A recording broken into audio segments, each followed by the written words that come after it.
안녕하세요. 정밀집 황철중 대표입니다. 자, 전반적인 이야기를 한번 해볼까 합니다. AB 프로 바이오를 한번 보려고 하는데, AB 프로 바이오 종목을 얘기하는 것보다는 전반적인 얘기를 한번 해보겠습니다. 음, 한번 이 얘기를 해볼게요. 주식 매매는 주식 매매는 주식 매매란 이렇게 생각을 해봤을 때 무엇을 주식 매매라 할까 이렇게 생각해 보면 어쨌든 간에 내가 산 가격보다는 높아져야 되는 거죠. 이게 핵심이죠. 내가 산 가격보다 높아져야 산 시점에서 어쨌든 높아져야 물론 밀릴 수도 있다 다시 올라갈 수도 있겠지만 이 밀릴 새 영원히 안 올 수도 있잖아요. 그죠? 우리가 이제 이걸 상패를 간다고 얘기하죠. 주식은 어쨌든 생물 있을 거예요. 생물. 생물. 그러면 생겨났다 없어지는. 그러니까 근본을 생각을 해보면 그러니까 상장이 되고 나서 상패까지 그죠? 이렇게 따지면 근데 이런 가운데 속에서 내가 이제 주식 매매라고 하는 것을 생각을 해보면 어쨌든 내가 산 가격보다는 높아져야 되죠. 그래야 내가 이익 실현을 하든 뭘 하든 될 건데 물론 높아지지 않아도 손해보고 자르고 나올 수도 있겠죠. 그러니까 주식 매매란 항상 수익이 나는 건 아니지만 근본적으로는 수익이 나려고 지금 매매를 하는 거니까 산 시점에서 높아져야 된다는 것은 뭐 누구나 다 알 거예요. 그죠? 그런데 높아지지 않을 수도 있다라는 거죠. 그럼 어떻게 될까요? 주가는. 높아지지 않고 내가 산 시점에서 계속 내리면 손해를 계속 보고 있는 거잖아요. 손실을. 그러면 이 손실을 방치할 것이냐. 그러다가 상패가 가버리면 휴지가 돼버리죠. 없어져 버리잖아요. 그죠? 예.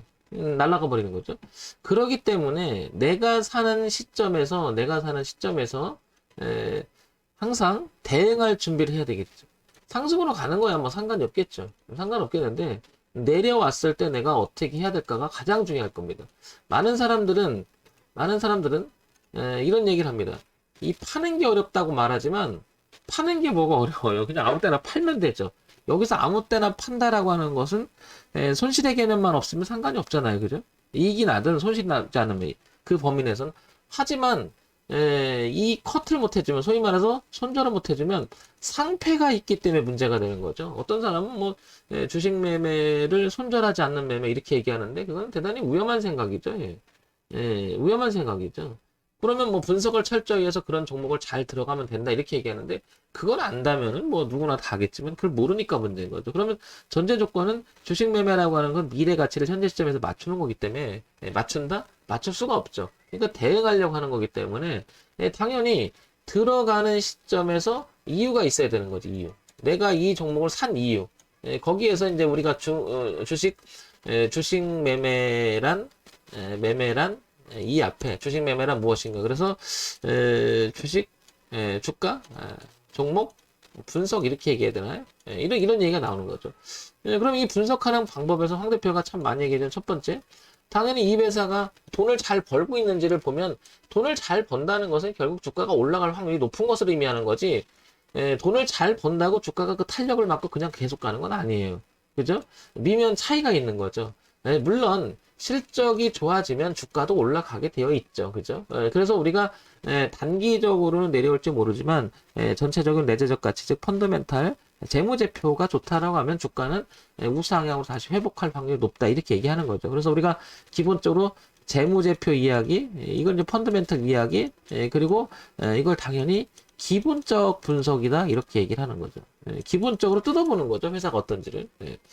두 번째는 기술적 분석이라고들 많이 얘기하는데 이 기술이라고 하는 부분에 대해서 잘 생각해보면 기본하고는 좀 다른 거죠. 이 기본이라고 하는 이 회사 가지고 있는 내재적 가치를 의미하지만 기술이라고 하는 건 그게 아니라 주가의 흐름, 주가의 흐름.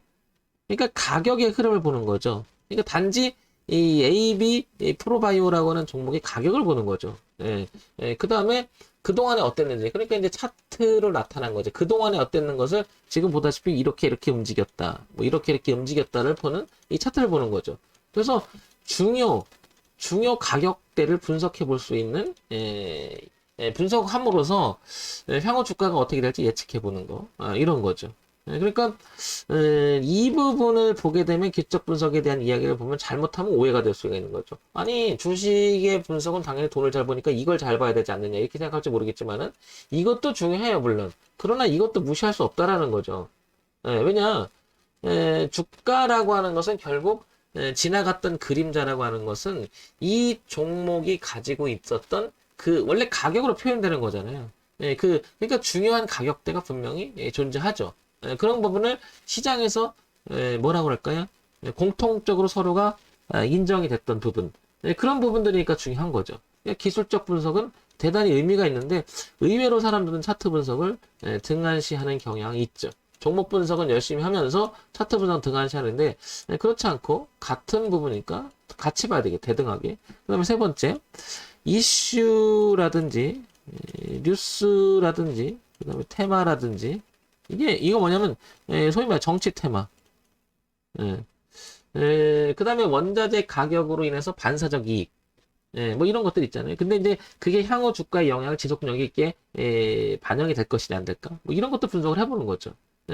그러니까 이슈 분석, 요거 이제 우리가 소위 말해 정보 분석이라고 흔히들 얘기하고, 뭐 재료 분석 이렇게 얘기도 하고, 뭐 기타 등등 표현이 되는 거죠. 그러면 기본적으로 회사가 어땠느냐, 내재적 가치에 대한 이야기, 그 다음에 가격의 흐름에 대한 이야기, 그러니까 차트 그동안에 어땠는지, 그 다음에 이 회사는 이런 회사인데 뭘 하는 회사인데 갑자기 여기서 이슈가 될 수 있는 이런 부분들을 생각해 보는 거고 그 이슈가 지속력이 있는지를 보는 거죠. 그 다음에 네 번째는 대외 변수인데 대외 변수에서 가장 중요한 것은 종합주가지수의 흐름 대단히 중요한 의미를 갖고 또 하나 미국장이라고 하는 해외장에 대한 또 영향력 이런 부분을 또 같이 보는 거죠. 그래서 주가라고 하는 것은 미래 가치에 대한 이야기인데 그러면 대외 변수나 이런 건 왜 중요할까요? 당연하죠. 어느 이 부분이 예를 들면 삼성전자만 예를 들게요. 삼성전자가 만약에 이게 안 좋아지면 여기에 딸린 하청업체 되게 많잖아요. 엄청나게 많잖아요. 영향력이 있으니까. 그러면 여기에 따른 그 회사도 다 영향을 미칠 수가 있고 그들이 또 돈을 안 쓰면 여기가 아니더라도 경제적 파급 효과. 그러니까 음식도 사 먹어야 되고 뭐 기타 등 놀러도 가야 되고 뭐 여러 가지 그런 산업들이 줄줄줄줄 연속적으로 안 좋아질 수 있다라는 거죠. 그러니까 당연히 대외 변수인 종합주가지수 중요한 의미를 갖는 거죠. 이렇게. 그다음에 우리는 당연히 수출이라고 하는 그런 의존도가 굉장히 높은 나라잖아요. 그러다 보니까 당연히 환율이라고 하는 건 중요하고 그러니까 미국장에 대한 영향력 대단히 중요하죠. 이런 것들이 전체적으로 복합적으로 우리가 작용해서 판단해 보는 게 바로 주가 분석이라고 하고 그 주가 분석을 가지고 가격을 가지고 사고 파는 거잖아요. 그걸 우리는 주식 매매가 아닐까 이렇게 생각해 볼 수 있는 거죠. 그래서 저는 차트 분석이 차트가 나타나는 것은 가격 분석이잖아요. 가격이라고 하는 것은 차트 속에서 표현이 되는 거죠.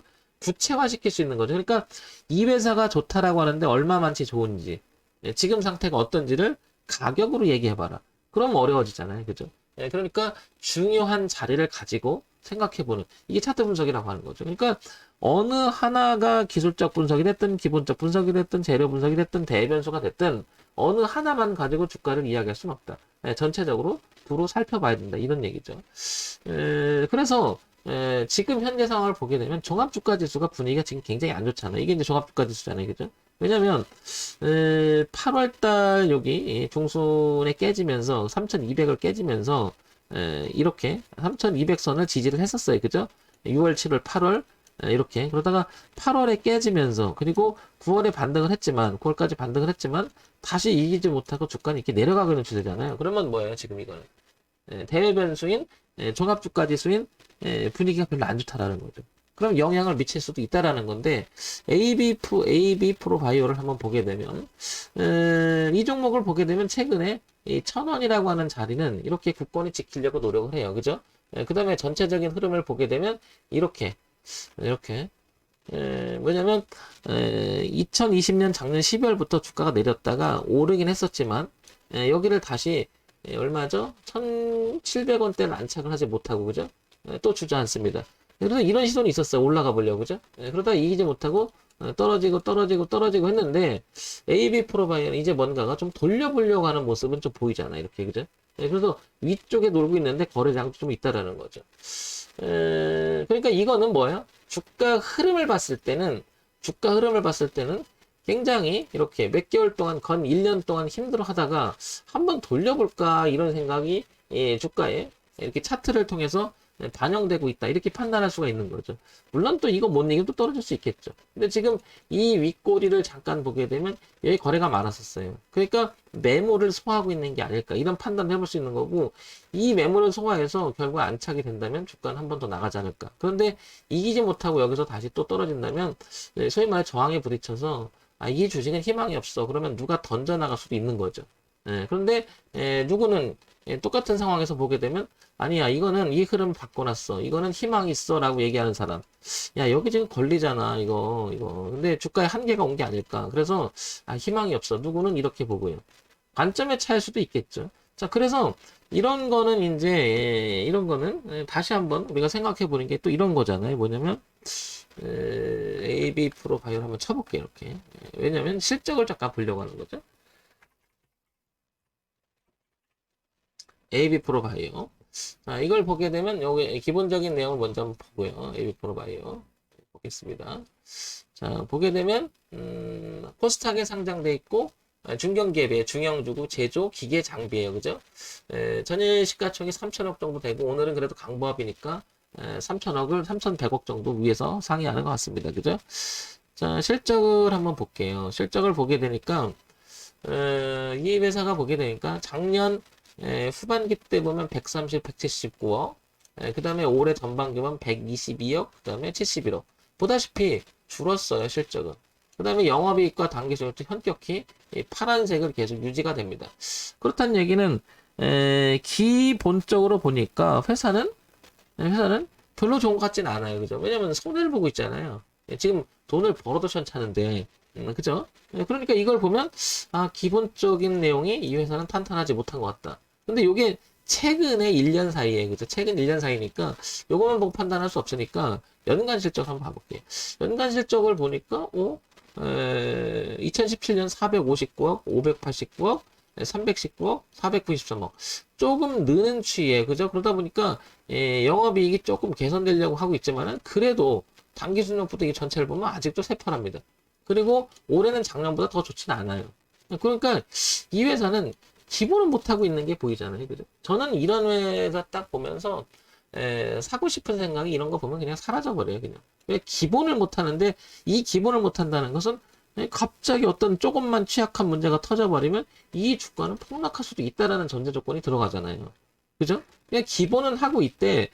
주가 좀 전에 봤을 때 차트를 봤을 때는 흐름이 상당히 무엇인가 기대해 볼 만한 흐름이 이렇게 있었잖아요.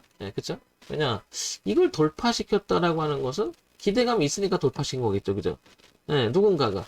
그러나 이게 도망 나오기 위한 수순일 수도 있는 거죠. 그렇다는 얘기는 이게 우리가 알지 못하는 지금 이 순간에 호재가 있을 수도 있죠. 근데 세력은 그 호재를 발판 삼아서 미리 선반영을 주가를 끌어올릴 수도 있는 거죠. 항상 지나고 나야 하니까요. 그러니까 공존하는 거죠. 굉장히 안 좋은 가운데 기본적인 내용이 안 좋은 가운데 주가는 머리를 들려고 한다. 뭔가 이상하잖아요. 언밸런스 나잖아요. 그죠?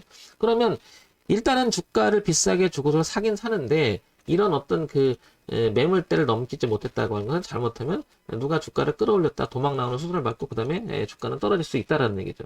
그러면 이건 간단하죠. 그러면 여기를 넘어서 안착을 다시 한번 해주고 그죠? 이 필드 1,500원대를 안착을 해주고 분기 실적이나마 개선되는지를 봐야 되는데 지금 1, 4분기, 2, 3분기는 그렇게 좋지 않았다. 그러면 올해 3, 4분기, 4, 3분기의 실적 그 흐름을 봐줄 필요가 있는 거죠. 그래서 시장에서 또 어떤 얘기가 나오는지를 그래서 다시 한번 또 보겠습니다. 또 이 두 가지를 봤고요. 자, AB프로의 주가 강세 배경은 12시간 전에 나옵니다. 그죠? 뭐 어쩌고 하는데 머크 관련주로 또 언급이 된다. 뭐 또 얘기가 나오고요. 그러니까 뉴스가 나오는 게 바로 이제 저게 그거잖아요. 정보 분석. 뉴스, 이슈, 그 다음에 테마를 형성되면서 우리가 알지 못하는 내용이 또 들어갔다. 그래서 주가가 영향을 줬다. 그렇게 보는 거죠. 현재 이렇게. 누군가는 국제 뉴스에서는 그렇게 본다고 얘기 나오는 거고요. 그죠? 그 다음에 에이프로의 주가 4%, AJ 세계 첫 항체 치료제 개발 소식 상승세다. 요게. 그러니까 요 회사는 요 내용이 있는 거죠. 요게 이제 또 이슈가 되는 거죠. 그죠? 그 다음에 근데 이게 아직은 실적으로 가시화시킬지는 못하고 있지만 기대감이라는 게 있기 때문에 더 주가 갈 수 있는 거잖아요. 그죠? 예, 그러면 향후 주가에 대한 이야기, 예, 그 다음에, 예, 급등의 하락으로 힙벽 관려 나오고요. 그죠? 뭐, 프로 나오고요. 그죠? 쭉 나옵니다. 예, 이렇게. 아스트라제네카 관련주 그 뭐 이렇게 AJ로 표현되는 항체 치료제 시대 연다 사망 50% 마가. 그러니까 이런 부분이 있다라면 이런 부분들 때문에 나중에 실적이 좋아질 수 있다라고 선반영될 수도 있는 거죠. 그죠? 또 나오고요. 그죠? 쭉 나옵니다. 그러면 어떤 사람은 이 종목을 지금 이렇게 분석을 했을 때 이걸 긍정적으로 보는 사람이 있고 부정적으로 보는 사람이 있고 그렇겠죠. 그러면 저는 이런 견해를 펼쳐 보겠습니다. 일단은 차트를 다시 한번 보겠습니다. 자, 보게 되면 흐름 자체가 이게 이제 월봉인데요. 월봉인데 흐름 자체가 작년 초에는 굉장히 올랐다가 많이 빠졌죠. 그러나 이 흐름을 안 깨려고 굉장히 노력을 해요. 그러니까 얘는 지금 아까 같이 봤지만은 이렇게 올라갔던 1,000원대를 이탈하지 않아야 되겠죠. 그죠? 여기를 기본적으로 900원대나 1,000원대를 이탈하지 않는다. 그럼 이 흐름만 이탈하지 않는다면 일단은 기대감이 있을 수도 있는 거죠. 그런데 여기서 보니까 여기가 또 저항이 있어요. 그죠? 이렇게 여기 저항했던 부분이. 그러니까 안착하지 못한 부분이니까 얘는 이 안에 수렴을 하다가 안착을 하고 그 다음에 실적이 약간 가시화되는 부분을 봐야 될 필요가 있겠죠. 그래서 가지고 계신 분이라면 지금 보시면 일봉에서만 봐도 지금 여기 거래가 굉장히 많았잖아요. 그죠? 그러니까 전저점인 이 자리를 이탈하지 말아야 될 거예요. 그러면 가격대를 보게 되면 얼마냐면 한 800원대를 이탈하지 말아야 될 거예요. 그죠? 이렇게. 여기 이탈하게 되면 이게 저항이 되면서 그죠? 저항이 되면서 이 매물이 되면서 그죠? 거래가 많았잖아요. 이게 빠질 수가 있겠죠. 그러니까 누가 애써서 흐름을 지금 이렇게 바꿔놓으려고 하고 있고 수렴을 하려고 있잖아요. 그런 면에서 본다면 이런 흐름을 바꾸려고 하는 애를 쓰는 모습은 보인다. 하지만 실적이나 이런 내용 대처는 그다지 좋지 않다. 그러면 이 종목에 좀 기대를 해본다 했을 때도 내가 비중이 예를 들면 뭐 전체 1,000만 원 갖고 했는데 100만 원 정도 해봐야겠다. 그러면 더 줄여야겠죠. 왜냐 실적에 대한 부분이 리스크가 있기 때문에 그런 부분을 이제 뭐 하는 거죠? 내가 시나리오를 짜고 매매를 하는 거죠. 그런 면에서 본다면 AB 프로바이오는 뭐라고 할까요? 비중을 줄여서 들어가고 800원이라고 하는 기준은 지켜줘야 될 것이다. 그렇죠. 그래서 다시 정리해 보면 기본적 내용은 그다지 좋지 않다. 그죠? 두 번째 기술적으로 보면 800원의 지지대가 있고 반면에 1,500원대 저항대가 있다. 그죠? 그 다음에 세 번째 이슈로 보게 되면 약간 우리 같이 봤지만 아스트라제네카 관련주에서 항체 치료 시대인데 저런 부분들이 부각이 아직 돼 있고 남아 있다라는 부분이죠. 그렇기 때문에 주가가 올라간지는 모르겠지만은 아마 그럴 가능성이 높죠. 그 기대감 때문에. 그 다음에 세 번째 대변수인 종합주가지수가 그다지 분위기 좋은 건 아니고 해외는 약간 수렴 중이죠. 그러면 전체적으로 통합해서 봤을 때는 지금 적극적 매매할 구간은 아니라는 거죠. 다소 뭐라 그럴까 소극적으로 접근해야 되는 게 맞겠죠. 그래서 주식 매매란 무엇인가라고 물었을 때는 여러 가지가 있겠죠. 황 대표가 지금 설명하는 부분 말고도 또 뭐 정보 분석이 더 강화되는 거 있고 또 다른 노하우가 있을 수 있겠지만 이런 부분들은 지금 얘기 드리는 건 지극히 기본적인 이야기를 하고 있으니까 이런 부분만 살펴도 엉뚱한 매매는 안 하게 되죠. 자, 그래서 AB 프로바이오를 통해서 여러 가지를 얘기해 봤는데 여러분들 도움되는 방송이 됐으면 좋겠습니다. 자, 정문일침 황철중 대표였고요. 좋아요, 구독, 그리고 알림 설정 부탁드립니다. 결론은 이런 거예요, 저는. 지금 들어가는 건 비중을 줄이고 여기 1,500원 안착을 하고 그다음에 어떤 내용들이 뭐죠 실적이 좀 있다면 이 부분을 노려야 되지 지금은 섣불리 들어가긴 좀 그렇다. 들어갔다면 800원 기준으로 잡자라는 얘기죠. 자, 이런 점 참고해서 매매하셔서 도움이 되시기 바랍니다.